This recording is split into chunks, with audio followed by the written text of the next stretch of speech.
Honorable Chairman Sir, I rise to lay the Hindi and English versions of the report of Joint Committee on the Waqf Amendment Bill 2024 as listed against my name at serial number 2 in today's list of business. हाय दोस्तों, मैं अफसर अहमद हूं और आप देख रहे हैं मेरा यूट्यूब चैनल अफसर ऑफिशियल्स। दोस्तों, आज हम बात करेंगे वक्फ संशोधन बिल पर। वक्फ संशोधन बिल 2025 को लेकर एक बार फिर माहौल गर्मा गया है। सरकार हर सूरत में इसे पास कराना चाहती है। इस कड़ी में वक्फ बिल के संशोधनों पर कैबिनेट ने मोहर लगा दी है। बिल के 10 मार्च से शुरू हो रहे संसद सत्र में फिर से रखे जाने के पूरे आसार हैं। मुस्लिम संगठनों ने भी इसके विरोध के लिए कमर कस ली है। All India Muslim personal law board के प्रवक्ता डॉक्टर कासिम रसूल इलियास ने कहा, ये बिल मुसलमानों की जमीनें हड़पने की साजिश से ज्यादा कुछ नहीं है। हम देश भर में इसका विरोध करेंगे। तो हमने ये फैसला किया है कि 10 तारीख को, यानी अभी 10 मार्च को जब पार्लियामेंट दोबारा शुरू होगी, उस मौके पर हम दिल्ली में एक बहुत बड़ा प्रदर्शन करने जा रहे हैं जंतर मंतर के ऊपर में, जिसमें मुस्लिम तमाम ही पर्सनल लॉ बोर्ड की पूरी लीडरशिप, मुसलमानों की जितनी ऑर्गेनाइजेशन हैं, चाहे वो रिलीजियस हो, चाहे सोशल ऑर्गेनाइजेशन हो, चाहे पॉलिटिकल ऑर्गेनाइजेशन हो, वो सब उनकी पूरी लीडरशिप, ऑल इंडिया लीडरशिप, और इसके अलावा सिविल सोसाइटी के लोग, इसके अलावा आदिवासी, दलित, माइनॉरिटीज के लोग, यानी सिख हैं, ईसाई हैं, इन सब के जरिए से हम एक बड़ा प्रदर्शन जो है वो दिल्ली में करने जा रहे हैं।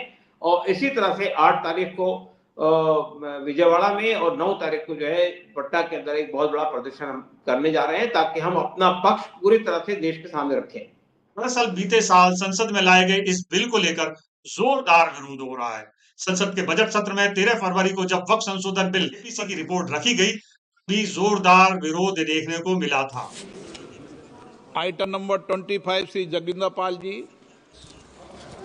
अध्यक्ष महोदय, मैं आपकी अनुमति से आज की कार्यसूची में क्रम संख्या 25 पर मेरे नाम के समूह तथा सूचीबद्ध संशोधन विधेयक 2024 संबंधी संयुक्त समिति के साथियों को अभिलेख सभापति पर रखता हूँ। अब सवाल ये है कि बीजेपी के पास संसद में संख्या बल है। जेडीयू और टीडीपी, जिन्हें माइनॉरिटी का भी बड़ी संख्या में वोट मिलता है, वो भी इस बिल का साथ दे रहे हैं। इस पर all India Muslim personal law board के प्रवक्ता कासिम रसूल इलियास ने कहा कि ये अब नहीं चलेगा कि आप मुसलमानों का वोट भी लें और उनके मुद्दों पर खामोश रहें। लेकिन बाद में वो, अब देखिए बिहार में इलेक्शन है इसी साल, और जेडीयू उस स्थिति में फिर वापस लाभ उठाएगी, या जेडीयू उसका फायदा उठाएगी माइनॉरिटी के वोटों का और वो लेगी। लेकिन सवाल ये है कि वोट माइनॉरिटी के, लेकिन माइनॉरिटी के इशू से उन्हें परहेज है। ऐसा क्यों? इसका कोई प्लान आपको लगता है कि माइनॉरिटी संगठन के द्वारा कुछ सिस्टम बनना चाहिए जिससे कंसिडर कराया जाए, उनसे बात की जाए कि ये संभव नहीं है कि आप सपोर्ट तो मांगते हैं लेकिन हमारे मुद्दे नहीं उठाते हैं। इसका कोई प्लान, ठोस प्लान है? देखिए, असल में ये बात कि हम क्या करेंगे ये इस वक्त बताना कबल वक्त है, लेकिन ये बात तय है कि ये देखिए छोटा मोटा मामला नहीं है। ये वक्फ एक्ट जो है, उसमें अगर ये संशोधन होते हैं जो इस वक्त किए जाना चाह रहे हैं ये लोग, वो पूरे वक्फ एक्ट को कमजोर कर देंगे। वो वक्फ प्रॉपर्टीज को हड़पने का रास्ता हमवार कर देंगे। वो सरकार को और बाकी लोगों को वक्फ की प्रॉपर्टी पे नाजायज तरीके से कब्जा करने का रास्ता हमवार कर देंगे। तो ये छोटा मोटा मसला नहीं है, इसको बहुत, यानी इसमें बहुत आसानी से नहीं लिया जाना चाहिए इन पॉलिटिकल पार्टीज को। यानी हमारी मस्जिदें, हमारे कब्रिस्तान, हमारी ईदगाहें, हमारी दरगाहें और ये चैरिटेबल इंस्टीट्यूशन, सबको आप हड़प कर जाएं और हम खामोश तमाशा ही बने रहेंगे, ये पॉसिबल ही नहीं है। ये तो कितना ही कमजोर ईमान का मुसलमान होगा वो भी इसको बर्दाश्त नहीं कर सकता है। तो ये समझना कि उसके बाद भी उनको हमारा वोट मिलता रहेगा, ये खाम ख्याली उनको अपने दिल और दिमाग से निकाल देनी चाहिए। चाहे जेडीयू हो, चाहे टीडीपी हो आज की तारीख में, चाहे रामविलास पासवान की पार्टी हो, या चाहे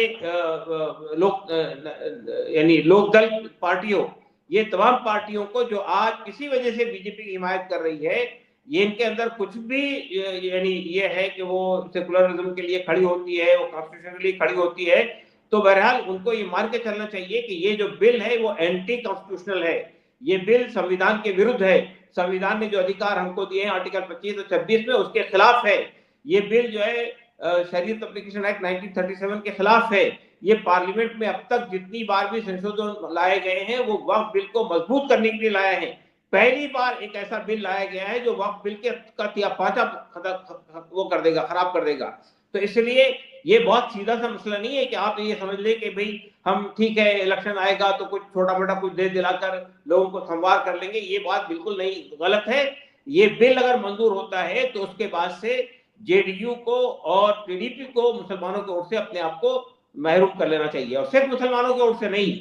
मैं आपको फिर ये बताना चाहता हूं कि दलित हैं, आदिवासी हैं, ओबीसीज हैं, तमाम माइनॉरिटीज हैं और तमाम इंसाफ पसंद लोग हैं, सिविल सोसाइटी के लोग हैं, वो हमारे साथ खड़े हुए इस मामले में। दरअसल वक्फ संशोधन बिल से नाराजगी की 3 बड़ी वजह बताई जा रही हैं। पहली, नए वक्फ संशोधन बिल के मुताबिक वक्फ बोर्ड में अब गैर मुस्लिमों की नियुक्ति का प्रावधान रखा गया है। अब राज्य वक्फ बोर्ड में गैर मुस्लिम सीईओ हो सकते हैं। साथ ही प्रत्येक राज्य बोर्ड में कम से कम 2 गैर मुस्लिम सदस्य शामिल होने का प्रस्ताव भी है। दूसरी, पहले वक्फ संपत्तियों से जुड़े विवाद वक्फ ट्रिब्यूनल देखता था, लेकिन अब डीएम के पास ये अधिकार होगा। यानी अगर किसी वक्फ संपत्ति को सरकारी संपत्ति माना जाता है तो उस पर अंतिम फैसला सरकार की ओर से नामित अधिकारी ही करेगा। तीसरी, पुरानी व्यवस्था में मस्जिद और कब्रिस्तान का अगर वक्फनामा या आधिकारिक डीड नहीं हुई है तो उनकी वक्फ के रूप में मान्यता थी। नए संशोधन में वक्फनामा अनिवार्य होगा, यानी मस्जिद और कब्रिस्तान के लिए भी लिखत पढ़त अनिवार्य हो जाएगी। इससे ऐसे लाखों स्थानों पर असर पड़ेगा जिनका कोई औपचारिक रिकॉर्ड नहीं है। साथियों, कल फिर किसी बड़ी खबर के साथ हाजिर होंगे। तब तक के लिए नमस्कार।